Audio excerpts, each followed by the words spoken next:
Loot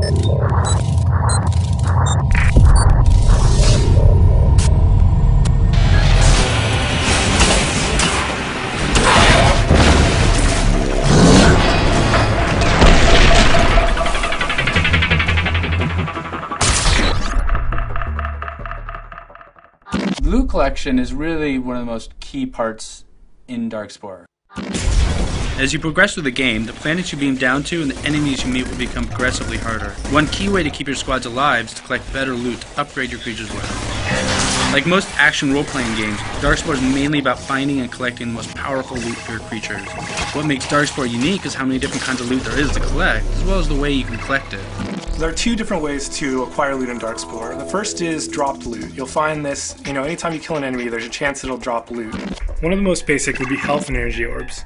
These not only replenish the health and energy of your current creature, but actually of the creatures in your squad and the creatures that your friends are controlling as well.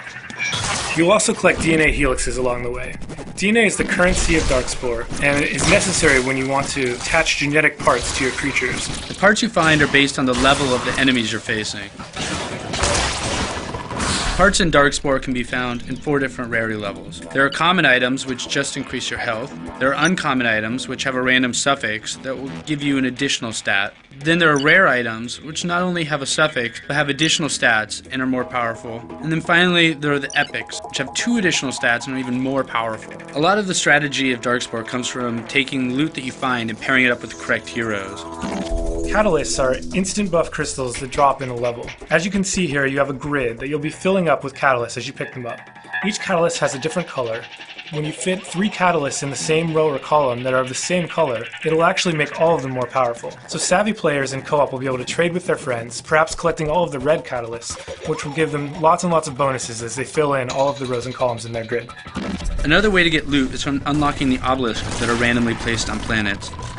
You will be able to complete a level without finding any of the obelisks. However, for the completionists out there, seeking out all the hidden obelisks on a level can really pay off. Not only do they drop loot for your group, but collecting them all will increase your chance of acquiring more rare loot at the end of the level.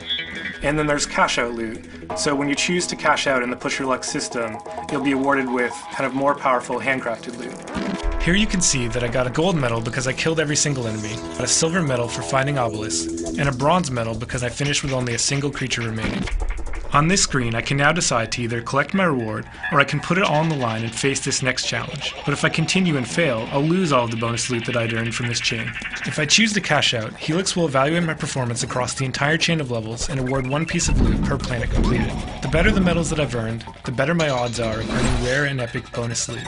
But even this part is more powerful than most of the loot that you'd find in a level. Thanks guys for listening, and we'll have more of these videos coming out shortly, and I can't wait to tell you guys more about the game.